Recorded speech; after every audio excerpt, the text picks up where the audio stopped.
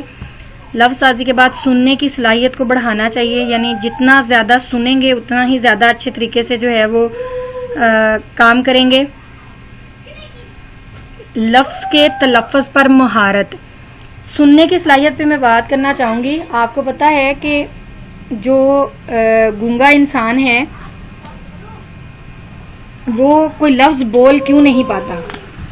اس کی basic reason یہ ہے کہ یہ نہیں ہے کہ اس کی زبان ٹھیک کام نہیں کر رہی اس لیے وہ ٹھیک سے بول نہیں پا رہا یا کچھ لفظوں کو ادا نہیں کر رہا، بلکہ اس کی بیسک ریزن یہ ہوتی ہے کہ اس کی سننے کی صلاحیت مفقود ہوتی ہے. اس نے کبھی کوئی لفظ سنا ہی نہیں ہوتا. یہی وجہ کہ اس میں بولنے کی صلاحیت بھی جو ہے وہ پروان نہیں چڑھ رہی ہوتی. لہٰذا اگر آپ چاہتے ہیں کہ آپ کا بچہ کچھ زیادہ اچھے طریقے سے املا کرے، زیادہ الفاظ کا ذخیرہ اس کے پاس اسے لکھے، تو اس میں سننے کی صلاحیت کو بڑھائیں. لفظ کے تلفظ پر مہارت، پھر لفظوں کو الگ الگ لکھا جائے. ٹیکسٹ پیغامات سے املا اور گرامر میں بہتری.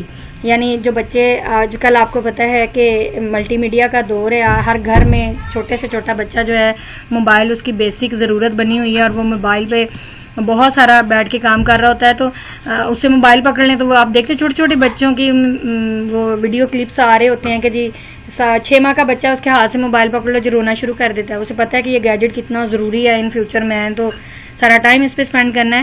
اگر ہم اساتذہ اور پیرنٹس تھوڑی مہارت کا مظاہرہ کریں تو ہم اس گیجٹ کے ذریعے بھی اپنے بچوں کی جو املا اور گرامر ہے اس میں بہتری لا سکتے ہیں. کہ بجائے وہ فضول گیمز وغیرہ کھیلیں انہیں وہاں پہ ٹیکسٹ میسیجز لکھنے پہ لگا دیں.